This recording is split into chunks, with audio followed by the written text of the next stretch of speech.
Hi, my name is Finn Ballard. I'm a lecturer, historian, and a guide here in Berlin, a member of the Berlin Guides Association. And today I would like to show you just one street called Nollendorfstrasse in the borough of Schöneberg. So let's have a look together at this street.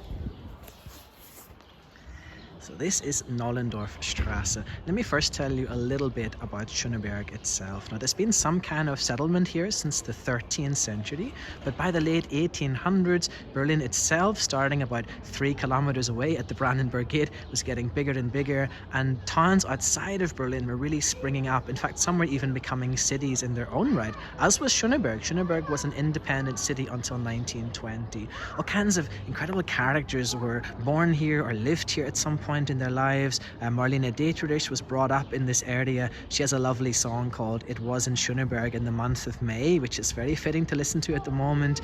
The photographer Helmut Newton also was born here. Albert Einstein perhaps most famously lived some of his years here. The writer Christopher Isherwood, a German author called Hans Fallada, they all came here at different times to make Schöneberg their home. Now, in the late 1800s, this neighbourhood began to be built up around about the same time that Berlin was really finding its feet itself, and it would join Berlin in 1920, become officially part of the city. This era, though, circa 1900, is known as the Gründerzeit, the foundational time, and that's about when these buildings here date from, let's say, 1880 to 1900. Let me explain to you a little bit about the structures themselves. They're very simple buildings, just red brick, and on top of the brick is this layer of lime and cement mixed together, and on top of that is stucco, which could be painted, and stucco was also the name for these little ornate details. They would have been ordered simply from a catalogue by the building owner. The pyramids you see sometimes above the windows, even little caryatids sometimes, or the columns above the doors, for instance. The first inhabitants here, though that was not a very glamorous thing to be the first tenants in a Berlin building, they were known as the dryers or the drying families, because their job would have been to literally dry all the mortar, bake the flats around them with their body heat before the permanent residents moved in. Now, those people who moved in would not have been aristocrats per se, but they would certainly have been wealthy people, say upper middle class people. Perhaps they had made their money in the new department store industry or in garments. Not everything though about the flats was so glamorous. They had to come out in the morning even and get their water from pumps like this, or maybe get their servants to fetch it for them. In fact, it wasn't even yet a legal obligation to have toilets indoors in buildings in Berlin. So commonly here there would have been bathrooms shared between different stories, or the toilets would have been at the back, in fact in latrines. Not a very glamorous thought. What is though really lovely about what's behind these buildings is normally in Berlin we have something more of a tenement structure with courtyards. Often there's the front building, a yard, the middle building, a yard, the back building, whereas here all these buildings just share one great big garden, which is really more of a park.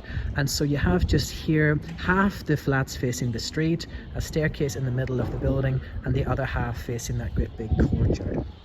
One thing to say though is by the 1920s, many of the wealthier Berliners would lose their fortune, of course, in the Great Depression, really starting 1923 here with the hyperinflation crisis. And at that time, many of them started to rent out their apartments or rooms in their apartments to lodgers, to tenants. This is really nicely chronicled by the English author Christopher Isherwood. He wrote 2 books while he lived on the street. He lived further down Nollendorfstrasse when he wrote the 2 novels that became the movie Cabaret. You could read those if you'd like. A Goodbye to Berlin and Mr. Norris Changes Trains, they're called. Also more recently, an English author called Philip Kerr wrote the book Metropolis, and his protagonist Bernie Gunther is also living around here as a tenant with a very formidable landlady. During World War II, though, the buildings were very fortunate. They weren't bombed. In the Cold War, they became very dilapidated, though. They would have been quite badly neglected. And actually, many of the buildings around here came to be squat houses. So people simply moved in, ostensibly illegally. It wasn't really illegal in those days. And near to here, for instance, there was one very famous squat called the Tunten House, where gay men and trans women and drag queens all lived together. And they would even guard the building from the police. They would have a night watch and pour buckets of terrible things buildings onto the police if they tried to come with their battering rams. But because of the squatters, though, the buildings were preserved from demolition. And after the fall of the Berlin Wall in the 90s, well, it took a little bit longer, but Schöneberg is now gentrifying gradually, and you see here scaffolding before me. The buildings are being restored to this lovely old standard. But I think you would agree, a perfect movie set for a movie from 1940, 1920, 1900, a very rare thing to find in a city that's gone through as much as Berlin, and even still the old style street signs as well with the Gothic font. Hope you like this look at Nollendorfstrasse.